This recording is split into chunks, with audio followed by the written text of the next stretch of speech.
All right, good morning, 7:08 on the Talk of Chicago, 1690 AM, WVON. Coming up at 8 o'clock, we are going to talk about the Derrick Rose situation, because it is a situation as the Bulls get ready for Game 4 tonight at the United Center. Game 4, the Bulls are down 2-1 right now, as you know.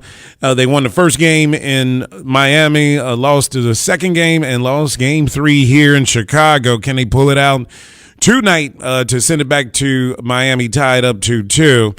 And the Derrick Rose situation is kind of growing in storylines here, and we're going to talk about it at 8 o'clock. Should Derrick have come back? Should he have just said that I am not coming back? We will talk about it thoroughly. The PR nightmare that has really hit this young man, and has it had an effect on him and his public approval of you, the fans out there?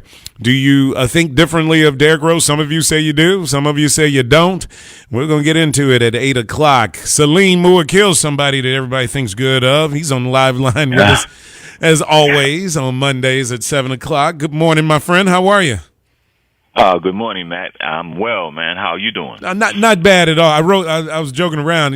Salim's a bike rider. I rode my bike this morning, man. It's kind of chilly out there at 5:30 in the morning getting on the bike today.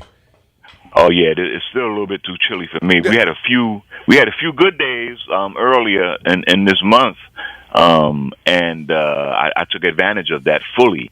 But it's chilled up a little bit. Man, a little bit. Hopefully, so tomorrow.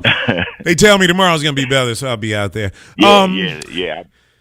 Well, tell me what's going on. I mean, Friday was a big day in Washington, D.C. A lot was going on, man. I thought about all this stuff that was going on. Of course, we've got Jay Carney, the White House press secretary, holding his press conference. It was late in the day, number one.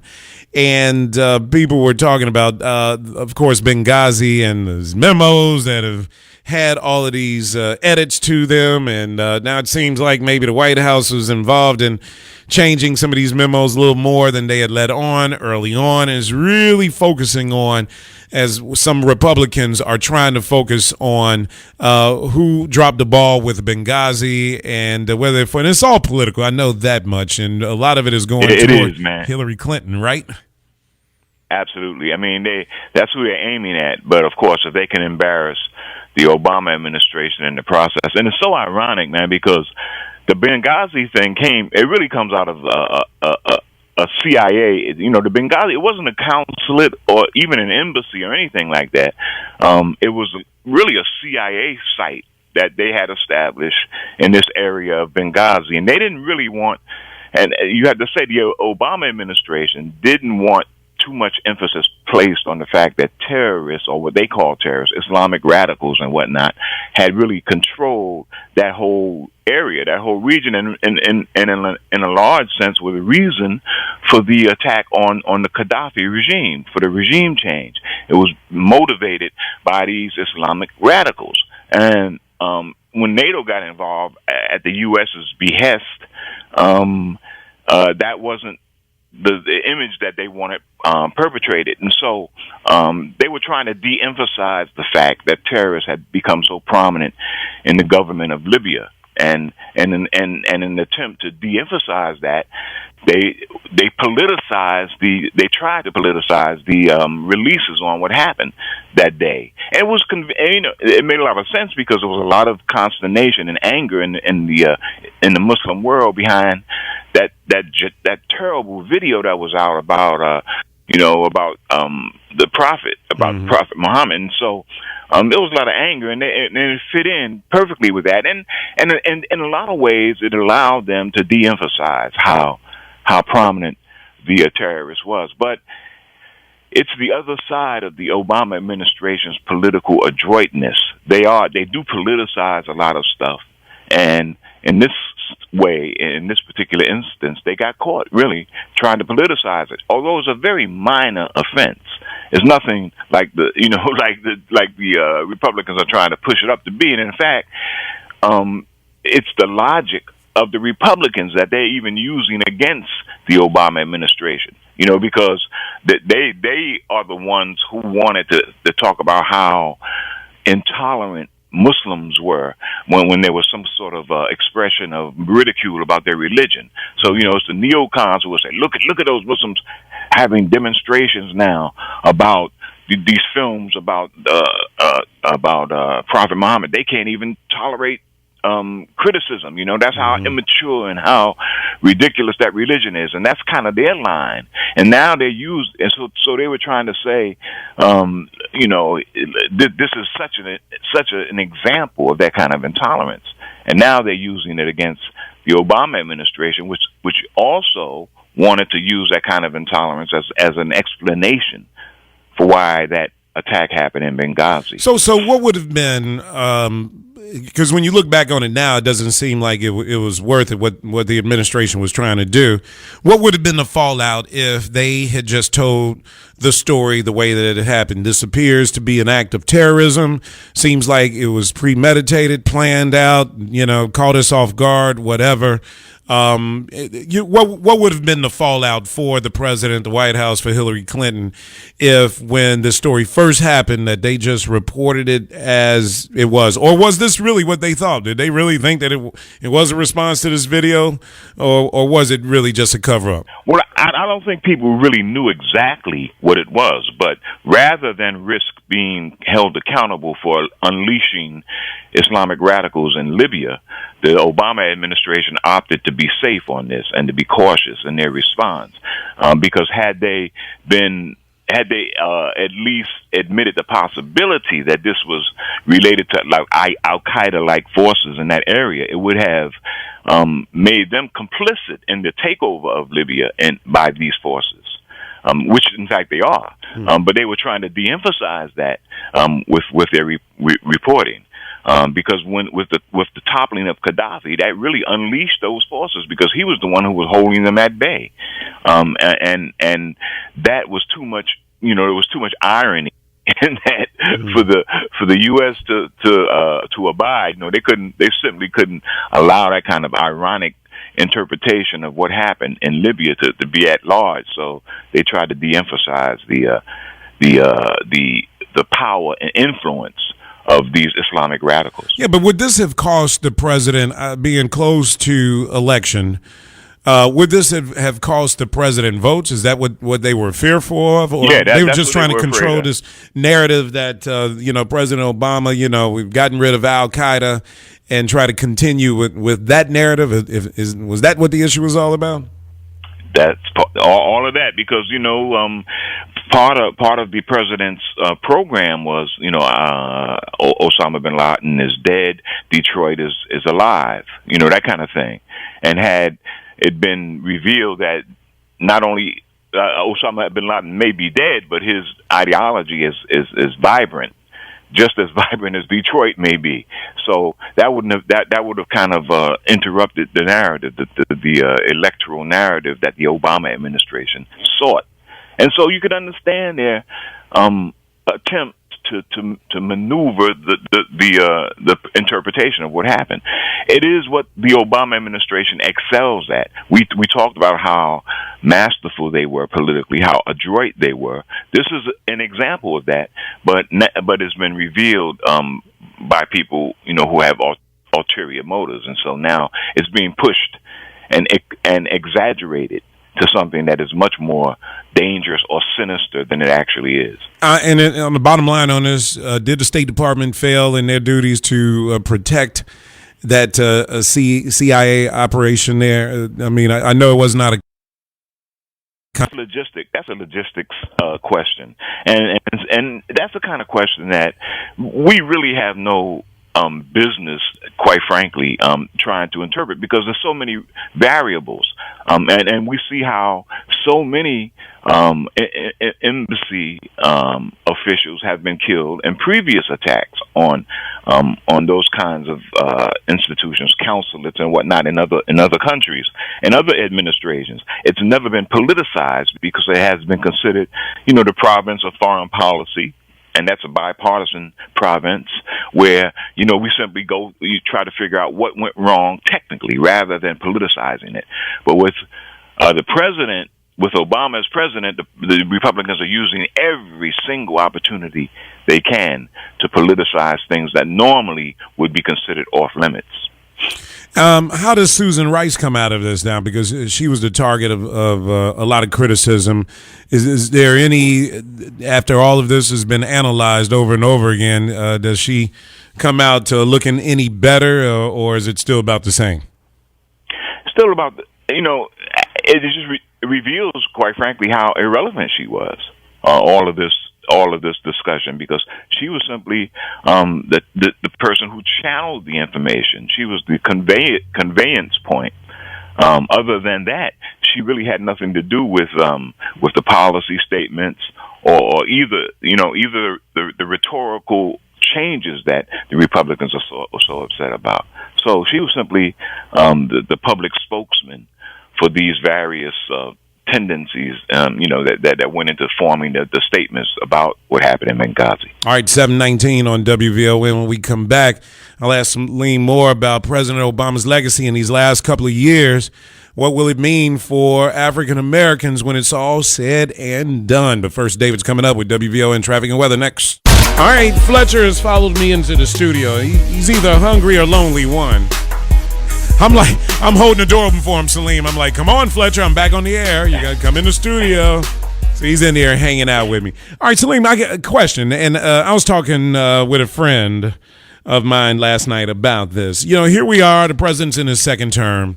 And, in a couple of years, we're going to be looking back and looking at the legacy of President Obama as president of the United States.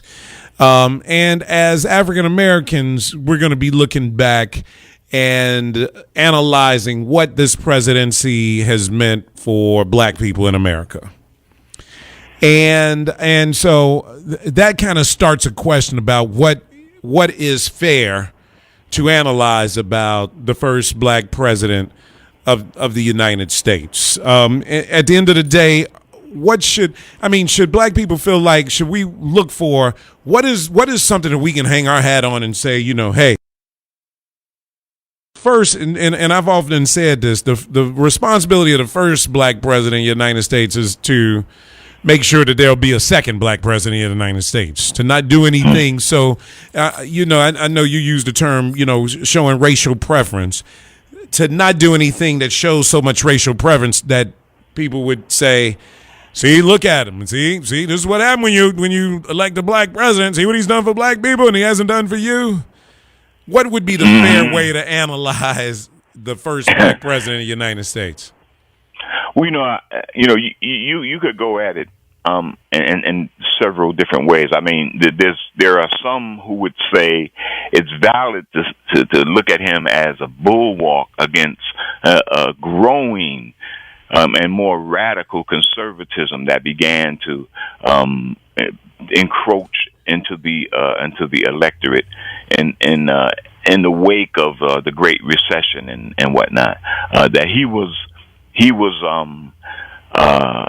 a way.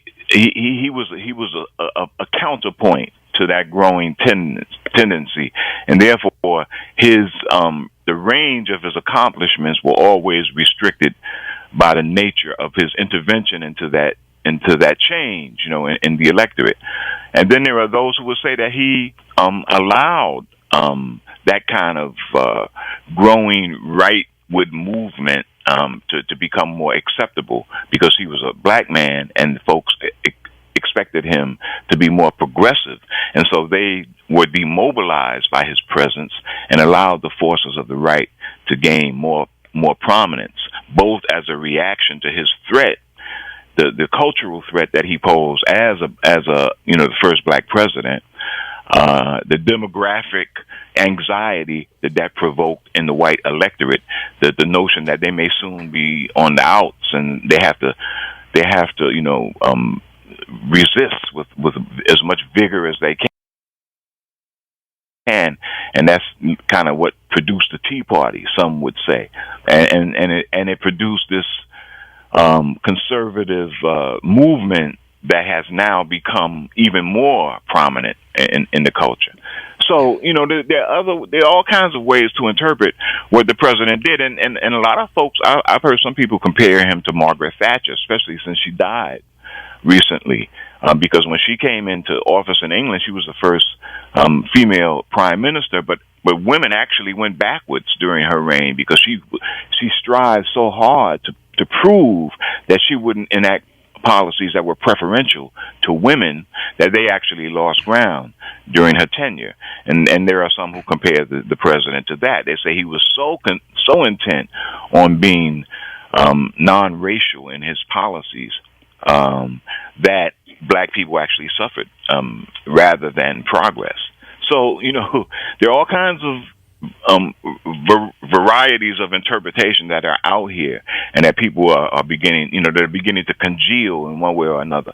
And a lot depends on what happens, in his last few years. He's resisting a lot of stuff, man. You can see how much pressure is on him. Like, for example, in Syria, these folks want him to jump in. And again, it's ironic because the same people who are criticizing him for what happened in Libya, the terrorist influence, are urging him to do the same thing in Syria, where those Islamic radicals dominate the forces of opposition to Assad.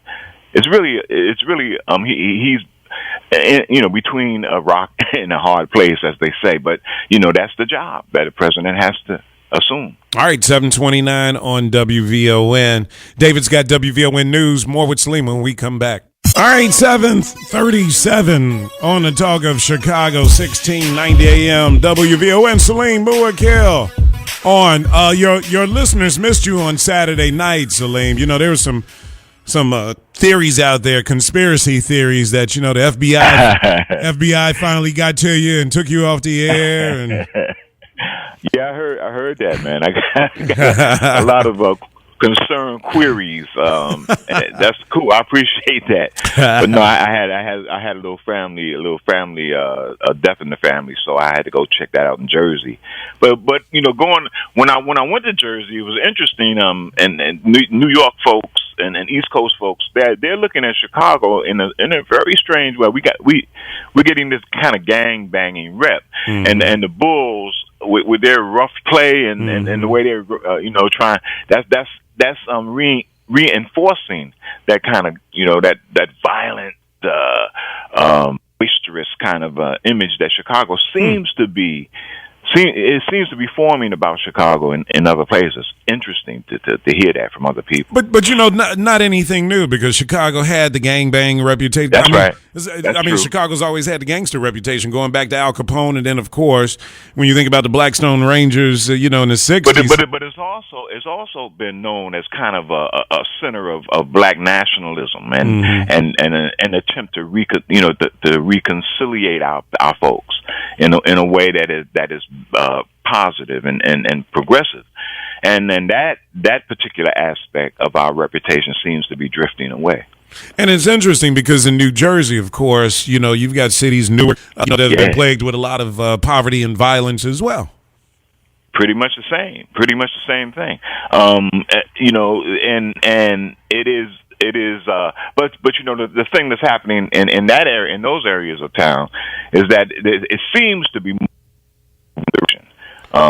there seems to be as there is in Chicago. Well, I mean, there's in relative terms a decrease in violence. We're on the decline in that cycle, and that's happening in other cities as well. Newark is and those cities in Jersey, Camden, Trenton, Newark are kind of in the same negative territory that Chicago is. New York is moving in a positive direction, a lot of folks say, and other cities in the region as well. But in general, it's on a decline. Violence is on a decline, and they are looking at Chicago, with the Hadia Pendleton and the press. All of that is it magnifies. Here we see the subtleties in this city. We can understand the reasons and the exceptions to the rule and all of that. But outside of the city, it has begun to congeal in a certain negative way. But when you look at the history of Chicago and black people, Chicago, you had the Great Migration. It was interesting because I was reading this book over the weekend, going through this book. Actually, it was a talking about blues in Chicago, and they focused on Teresa's, which was on 48th in Indiana, right down the street from where I grew up. So I knew this bar very well as a kid. I mean, this bar was like in my life every single day. But it was talking about, how musicians migrated here from the Delta because of blues. And we know the history of black Chicago, right? The Great Migration, blacks came here for jobs. And as you said, historically here, this city was known for black progressiveness, whether it was in nationalism or politics or business over the years, always, kind of side by side with the gangster image that was always right. Chicago as well. Harold Washington became mayor in 1983. But, it's interesting. I think you have more black millionaires in Chicago probably than any other city. However, Chicago, I think, has kind of lost some of that black progressive reputation. And I think all of it started to go in the wrong direction after Harold Washington died. Even though we have a Barack Obama, even though we've had, politically, we've had a Carol Moseley Braun and a Roland Burris and a Barack Obama. Still, when you talk about other areas of political empowerment, community empowerment, economic empowerment in the community, I don't think Chicago has done anything, black-wise that is noteworthy since Harold Washington died. When Harold Washington died and the coalition broke up, it seems like black continuity died right there with him. That's as good a marker, a historical marker as any in Chicago's evolution. But things began to change even before then, because the same reason that Chicago became such a beacon of African American achievement is one of the same reasons that it's losing that reputation, and that was the jobs that were here. There were a variety of occupations available for black folks from different parts of the world, different parts of this country to come here and thrive, and with little education, and they could support families and develop communities that were disciplined for vocational excellence and whatnot. And that's what they did in the city. They did it in Detroit as well. Detroit had, the highest concentration of black middle class folks of any city on the planet, and black homeowners. It was a resplendent place for African Americans, especially those from the South. But now look at it. I mean, the same reason that it was what it was then is the reason why it isn't. The things that attracted African Americans to those metropolises, those urban areas, were the jobs that are no longer there. And so, in the absence of that motive, there's no, existential reason for black people to be in these cities, and so they have to make do with the remnants of what once was. And that's what we find happening in Chicago and other places. And, there's social consequences to that lack of vocational opportunity. And we haven't yet figured out how to make a substitute for it. But didn't you have, though, just this thought around the country that like the hub of progressive black thought and organization? Because I would imagine you had, the Nation of Islam here. You had, of course, what Brother Fred Hampton was doing with the Black Panthers here. It just seems like organizationally, there was a lot of, black progressiveness going on. And the UNIA, Marcus Garvey's group, Noble Drew Ali, all of them had headquarters basically in Chicago. And it's always been an attractive venue for those kinds of radical African American formations. And yet, it was that place. It attracted that kind of energy. And even until, the 60s and 70s, the black world which used to be Negro Digest. That was the most important publication for black activism in the country. And if it was a Johnson publication, an offshoot of Ebony and Jet, that a lot of radical folks forced the Johnsons to subsidize, and the institution did. They did subsidize, and Black World was a giant in terms of how it affected black people, black activism around the country. Chicago was absolutely the center for a lot of black arts movement. Haki Mahabuti, and he represented that whole poetry renaissance that African Americans went through. So this city has a sterling. It had the largest black secular black nationalist organization as well, the Black United Front, with Dr. Conrad Worrell. It was a brilliant spot for those who wanted to explore other kinds of ideologies outside of the mainstream. It still is in a lot of ways, but other elements have overpowered us, and we don't have that same kind of ability to be as prospective as we used to be. We have to deal with the symptoms of decay that are all around us, and we have to do it in a very handicapped because we don't have the resources we once had. Well, one brother that's trying to resource us out, Salim, and get us going in the right direction is Brother Maurice, and he's on with us right now. Good morning, Salim. Good morning. God bless you. We missed you, Salim, for Saturday. Mark did a good job, though. Look, y'all, Courtney told me to behave myself this morning, so that's what I'm going to do. But you got to know, Matt, we're on solid ground with this money movement. The Supreme Court has said money is free speech. We can stand on that. The Supreme Court got our back, so we might as well take advantage of the spirit and the letter of that law. Now, Obama's legacy, and then, Salim, I got to put an economic hypothesis to you. It's real quick. Okay. President Obama's legacy now, he's going to have his library, right? He can put his truth in the library, but the Koch brothers, they're trying to buy the Tribune and all kind of major media, right? And they got huge resources to do it. If they write President Obama's legacy, he's going to be the worst president in all of human history. Now, here's the hypothesis, Brother Salim. You got a group of Japanese businessmen from Mitsubishi, let us say. They're going to build a huge plant over there by where Caterpillar used to be, over there by the county jail. They got $1 billion they got to park somewhere. Would they park it in A, Bank of Africa, B, Seaway Bank, or C, the Bank of Tokyo at 27 West Monroe Street?